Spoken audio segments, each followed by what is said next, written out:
This channel does not promote any violent, harmful, or illegal activities. All content provided by this channel is meant for an educational purpose only. Top quality और consistent performance के लिए सिर्फ silver pump नाम याद रखना।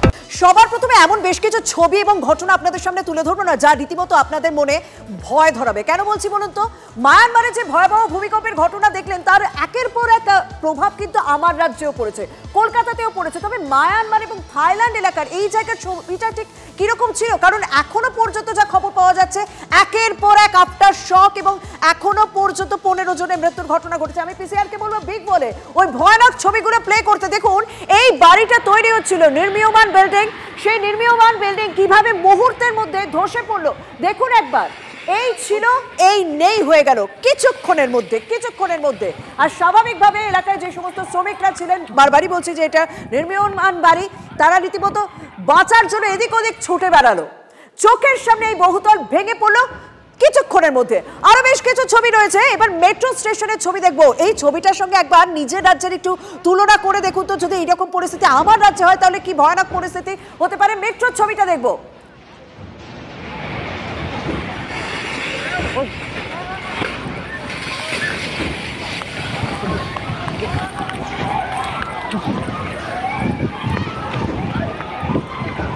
দেখছেন তো মেট্রোর যে ট্রেনের কামরাগুলো রয়েছে সেগুলো কিরকম ভাবে কাঁপছে, দুলছে।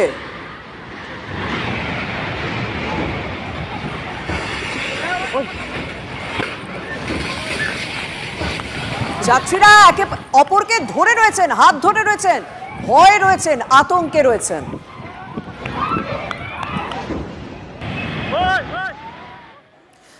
পিসিআরকে বলবো আরো একটা ভয়াবহ ছবি আপনাদের সামনে তুলে ধরতে। বুঝতে পারছেন তো, এই একের পর এক ছবি আমাদেরকে ভাবাতে বাধ্য করছে। দেখুন ছবিটা দেখুন, পথের ধারে একটা বাড়ি ছিল, সেই বাড়িটা কিভাবে হেলে পড়েছে দেখুন।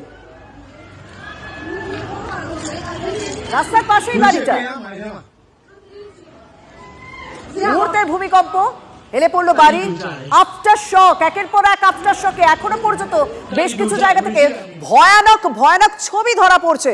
এখনো পর্যন্ত বারবার আপনাদের সামনে যে তথ্যটা তুলে ধরবো যে 15 জনের মৃত্যু হয়েছে এবং 43 জন এখনো পর্যন্ত আটকে রয়েছে। মেট্রো স্টেশনের ছবি দেখিয়েছে, এবার একটুখানি বিমানবন্দরের ছবিটা দেখাই। বিমানবন্দরের ছবিটা পিসিআরকে বলবো চালিয়ে দিয়েছে। ভূমিকম্পের মুহূর্তের ছবি দেখুন, আতঙ্কে স্বাভাবিকভাবে বিমান যাত্রীরা। বিমানবন্দরে দেখতে পাচ্ছেন এয়ারবাসগুলি রীতিমতো কাঁপছে।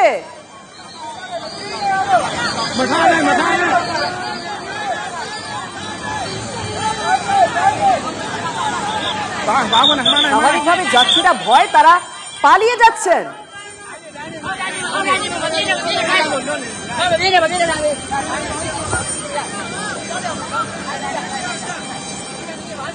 ঠিক যখন ভূমিকম্প হচ্ছিল তখনকারই ছবি দেখছেন।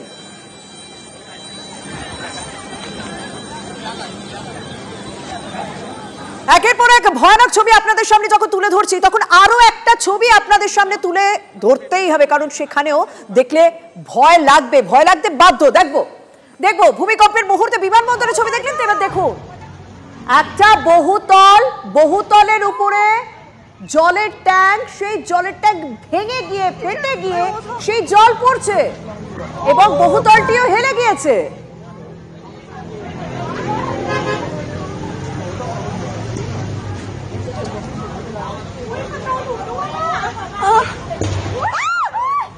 দেখছেন তো মানুষের মধ্যে কতটা আতঙ্ক রয়েছে, কতটা ভয় রয়েছে। মায়ানমারের এই ঘটনা এবং মায়ানমারের এই ঘটনায় কোথায় কিভাবে প্রভাব পড়েছে।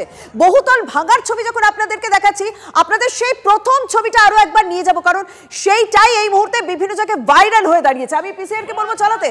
নির্মীয়মান বহুতল দেখুন নিমেষের মধ্যে ভেঙে গুড়িয়ে গেল।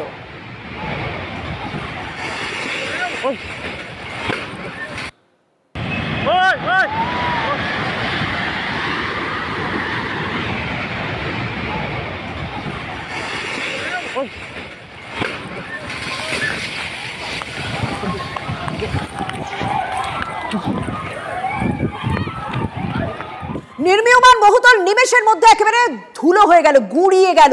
আমি আরো একবার ওই ছবিটা আপনাদের সামনে দেখাতে চাইবো, যেখানে যে আবাসনে মানুষ ছিল, যে আবাসনের উপরে জলের ট্যাঙ্ক পর্যন্ত ছিল, সেই জলের ট্যাঙ্ক ভেঙে জল পড়ছে এবং আবাসনটাও একটু হলেও হেলে গেল। দেখুন 一阵，哎呦我操 ！Oh my god！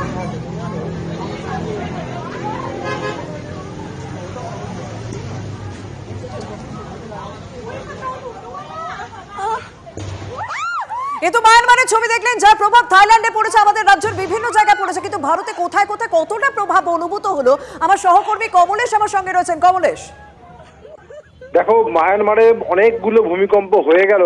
11টা 50 মিনিটে প্রথম ভূমিকম্প, যার মাত্রা ছিল 7.5, তার 12 মিনিটের মধ্যেই 7.7 মাত্রার একটি ভূমিকম্প, এবং এরপরে আরো 3টে আফটার শক হয়েছে, 5 মাত্রার, একটি 4.9 মাত্রা এবং একটি 4.4 মাত্রার ভূমিকম্প। মূলত মায়ানমারের মধ্যাংশ অর্থাৎ মান্দালয় এবং মান্দালয়কে কেন্দ্র করে যে অঞ্চলটা, মোটামুটি 100 বর্গ কিলোমিটার এলাকা সব থেকে বেশি ক্ষতিগ্রস্ত, এবং মায়ানমারের ধাক্কাটা বড়সড় ধাক্কা থাইল্যান্ডেও লেগেছে। আর আমাদের যে উত্তর পূর্ব ভারত, যেটা মায়ানমার লাগোয়া, সেই অঞ্চলে এখনো পর্যন্ত বড়সড় ক্ষয়ক্ষতির কোনো খবর আসেনি, তবে বড়সড় ঝাঁকুনি লেগেছে ওই অঞ্চলে, যেহেতু মায়ানমারের খুব কাছাকাছি, এবং একই সঙ্গে বাংলাদেশ এবং আমাদের পশ্চিমবঙ্গের যে উপকূলীয় তল্লাট, বিশেষ করে কলকাতা এবং 2 24 পরগনা, হাওড়া, হুগলি সমস্ত জেলায় তার একটা প্রভাব পড়েছে। যারা একটু হাই রাইজে থাকেন দুলুনিটা বুঝতে পেরেছেন, এবং যেটা দেখা গেছে যে অনেক জায়গাতেই পুকুরে জল চলকে উঠতে দেখা গিয়েছে, যেরকম আমরা 2004-এর সুনামির সময় দেখেছিলাম, ঠিক তারই একটা পুনরাবৃত্তি। এটা যেটা ভূতত্ত্ববিদরা যেটা বলছেন, যে ভূমিকম্পে যে সারফেস ওয়েভটা থাকে সেটা অনেক দূর পর্যন্ত ট্রাভেল করতে পারে, সেটা মায়ানমার থেকে আমাদের রাজ্যেও এসে পৌঁছেছিল, এবং সেই কারণেই আমরা এরকম পুকুরে জল চলকে ওঠার মতো পরিস্থিতি দেখতে পেয়েছি। তবে আমাদের সান্ত্বনা যে আমরা শুধুমাত্র এই কাঁপুনিটুকুই টের পেয়েছি, বড়সড় ক্ষয়ক্ষতি আমাদের রাজ্য বা আমাদের দেশে কোথাওই হয়নি। শর্মিষ্ঠা, একদম অনেক ধন্যবাদ কমলেশ।